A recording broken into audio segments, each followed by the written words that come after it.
madaxweynaha jamhuuriyadda federaalk ee Soomaaliya mudane Xasan Sheekh Maxamuud ayaa markii labaad maanta tegay degmada Maxaas ee gobolka Hiiraan tan iyo markii ay dib u bilowdeen dagaalka lagula jiro al-shabaab. Madaxweyne Xasan Sheekh Maxamuud ayaa muddada uu joogo degmada Maxaas waxa uu kala hadlayaa saraakiisha ciidamada qaranka, kuwa halyeeyada ee difaaca shacabka, mas'uuliyiinta iyo bulshada deegaanka sidii loo laba jibaari lahaa doorkooda ku aadan dagaalka ka dhanka ah al-shabaab oo ay dadka reer Hiiraan ay u wajaheen si geesinimo leh iyo waliba isku duubni leh. Madaxweynaha jamhuuriyadda federaalk ee Soomaaliya mudane Xasan Sheekh Maxamuud oo muddo bil ah u jooga gobolada dhexe ee dalka howlgallada loogaga sifeynayo dalka al-shabaab ayaa hoosta ka xariiqay in dagaalka ka dhanka ah al-shabaab uu socon doono inta laga sifeynayo dhammaan deegaanada ay ku sugan yihiin.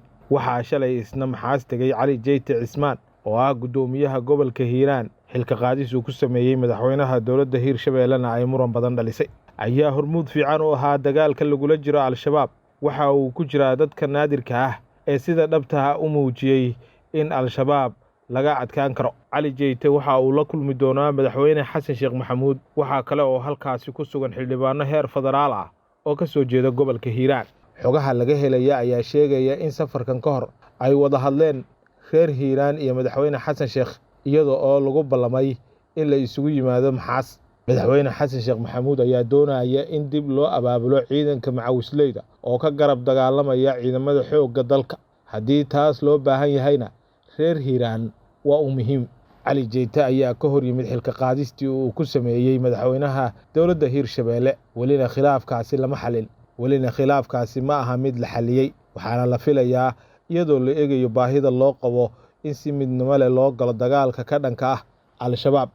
Dad badan ayaa waxa ay qabaan in marxaladan dagaal oo Cali Jeyte uu muhiim u yahay, kaas oo muujiyay daacadnimo iyo waliba abaabul loo riyaaqay. Safarka madaxweynaha ee Maxaas ayaa ku soo aadaya iyadoo oo dhowaan madaxweynaha uu sheegay in uu dib u hagaajin doono qorshihiisa dagaalka. Waxyaabaha dib loo abaabuli doono waxaa ka mid ah ciidanka la yiraahdo macawisleyda. Sidoo kale waxaa muhiim ah in hoos loo dhigo dhammaan khilaafyada siyaasadda inta lagu jiro dagaalkan. Dadka qaar ayaa ku talinaya in madaxweynaha ay la gudboon tahay in xilligan reer Hiiraan uu ka dalbado in aan wax siyaasad ah maanta la furin oo marka hore loo dhaqaaqo dhinaca la dagaalanka al-shabaab si looga dhammaystiro al-shabaab deegaanada Galmudug iyo waliba Hiirshabeelle. Kadibna loo soo jeesto doodaha siyaasiga ah waa haddii ay jiraan waxyaabo qaldan oo dhinaca awood qaybsiga ah. Dhanka siyaasiyiinta reer Hiiraan ee jooga degmada Maxaas waxaa laga soo warinayaa in ay u diyaarsan yihiin in madaxweynaha ay si buuxda ay u garab istaagaan